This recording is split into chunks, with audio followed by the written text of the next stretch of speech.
teman-teman, perkenalkan nama saya Maria Sailantika dari program studi pendidikan guru sekolah dasar. Nah, di sini saya akan menjelaskan sedikit tentang ide pokok. Disimak baik-baik ya. Di sini saya sudah membuat media pembelajaran yang sederhana.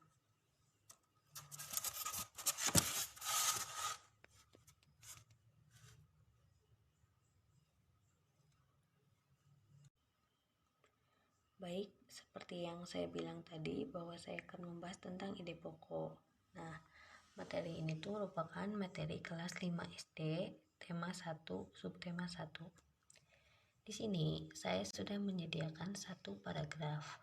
Nah, paragraf itu adalah kumpulan kalimat yang terdiri dari kalimat utama dan beberapa kalimat penjelas. Kalimat utama bisa juga ditambahkan dengan hanya satu kalimat penjelas. Itu sudah bisa membentuk paragraf. Nah, apa sih kalimat utama itu? Kalimat utama adalah kalimat yang berisi pokok pikiran dan satu kalimat penjelas. Itu sudah bisa membentuk paragraf. Nah, apa sih kalimat utama itu? Kalimat utama adalah kalimat yang berisi pokok pikiran dan menjadi dasar untuk mengembangkan paragraf. Saya tempel di sini ya. Nah, teman-teman, tadi kita sudah membahas tentang kalimat utama dan sekarang kita sudah mengetahui apa itu kalimat utama. Jadi, seperti yang saya bilang tadi, kalimat utama adalah kalimat yang berisi pokok pikiran utama atau ide pokok dan menjadi dasar untuk mengembangkan paragraf. Lalu, letak kalimat utama. Di mana sih letak kalimat utama itu?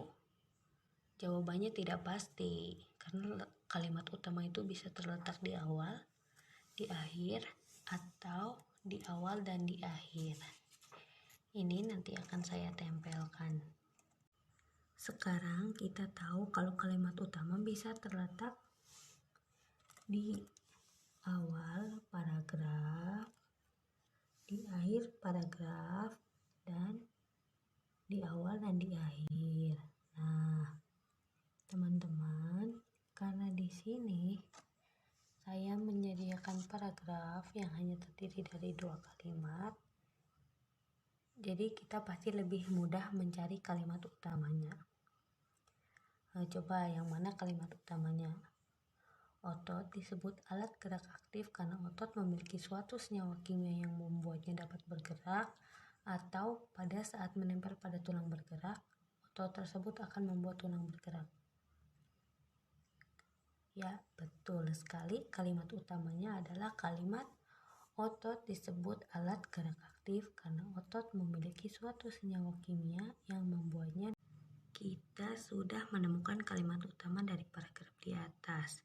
Nah, setelah menemukan kalimat utama, selanjutnya kita akan menentukan ide pokok. Nah, teman-teman, karena tadi kita sudah membahas kalimat utama dan menemukan kalimat utama, sekarang kita akan lanjut ke ide pokok. Nah, apa sih ide pokok itu? Ide pokok adalah gagasan yang menjadi dasar sebuah paragraf. Nih, ini nanti saya tempel. Karena kita sudah tahu apa itu ide pokok, maka kita harus menentukan ide pokok dari kalimat otot disebut alat gerak aktif karena memiliki suatu senyawa kimia yang membuatnya dapat bergerak. Ada yang tahu ini ide pokoknya apa? Nah, karena kita sudah mengetahui kalimat utamanya adalah kalimat pertama ini kan. Otot disebut alat gerak aktif karena otot memiliki suatu senyawa kimia yang membuatnya dapat bergerak. Maka kita dapat mengetahui bahwa ide pokok dari kalimat utama ini adalah otot merupakan alat gerak aktif. Ya, betul, alat gerak aktif. aktif ya. Jadi nanti ini kita tempel. Nah, tadi secara tidak sengaja kita sudah tahu cara mencari ide pokok. Jadi, cara mencari ide pokok adalah dengan adanya paragraf, lalu kita menentukan kalimat utama. Setelah mencermati kalimat utama, kita akan mendapatkan sebuah ide pokok. Nah, sekarang bagaimana caranya membuat paragraf? Tinggal dibalik saja. Yang pertama, kita harus menentukan ide pokok.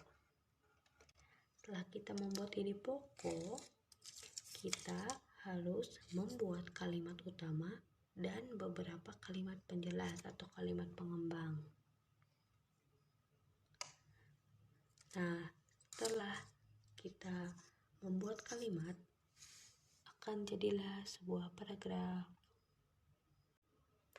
Nah, teman-teman, ini adalah media pembelajaran yang saya buat dan tadi sedikit penjelasan yang saya jabarkan. Semoga membantu teman-teman.